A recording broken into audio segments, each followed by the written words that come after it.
ये question gate 8 के अंदर 2 मार्क्स के लिए पूछा गया था। यहाँ पर बड़े ध्यान से समझिएगा कि ये जो है ये आपका है यहाँ से आगे,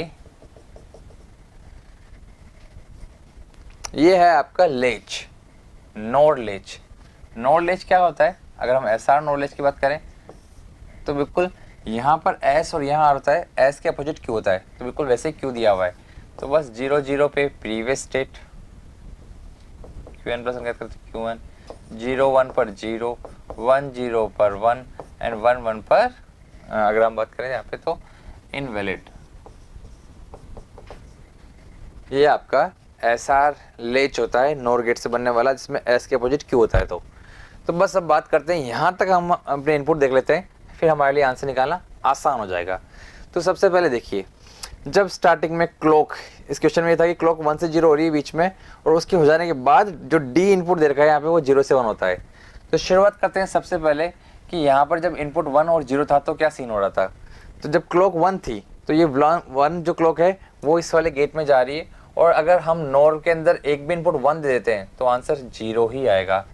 इसी तरह से जो ये 1 है, आपको पता है कि वो यहाँ पर भी जा रहा है, और नोड में अगर 1 दे देते तो आंसर 0 ही आएगा।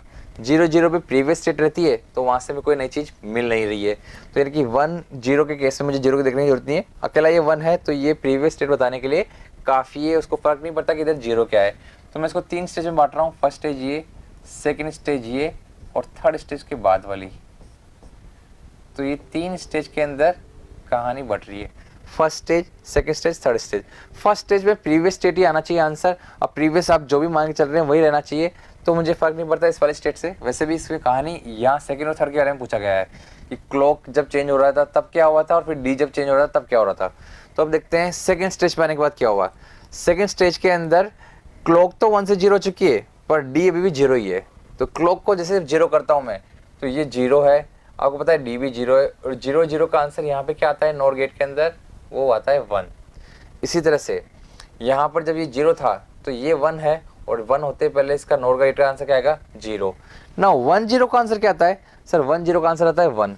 तो इस केस में सेकंड स्टेज में आंसर क्या आता है आपको 1, क्यू का आंसर क्या मिलेगा आपको 1। तो सेकंड स्टेज पे आपको आंसर मिलता है 1। अब आते हैं थर्ड स्टेज पे, जब मैंने डी को भी 1 कर दिया। अब डी को 1 करने से क्या फर्क पड़ेगा, ये जब 1 होता है तो वापस नोर गेट का आंसर 0 आता है। नोर गेट में एक भी इनपुट 1 है तो आंसर 0 है, और हमें पता है कि सर ऊपर जो क्लॉक 0 है, ये 0 यहाँ पे दे ही रहा है, और 1 का इन्वर्टर 0 है। 0 और 0 में नोर गेट का आंसर क्या आता है, तो सर अगर हम 0 0 पे बात करें तो नोर गेट का आंसर होता है इस केस के अंदर 1। तो ये 1 हो चुका है, 0 1 बन चुका है यहाँ पर। थर्ड स्टेज में इनपुट 0 1 है, और 0 1 का आंसर 0 आता है, तो यानी कि इस थर्ड स्टेज का आंसर क्या आएगा मेरे पास 0। तो इसका मतलब मैं बोल सकता हूँ कि जैसे क्लॉक चेंज होती है 1 to 0 तो आउटपुट आता है मेरा 1, और जब डी 0 से 1 होता है तो आउटपुट आता है मेरा 0। तो यानी कि सी ऑप्शन। देखिए बड़े ध्यान से, जब क्लॉक 1 से 0 होती है तो मेरा आउटपुट आता है 1, और जब डी मेरा 0 से 1 होता है तो आंसर आता है 0।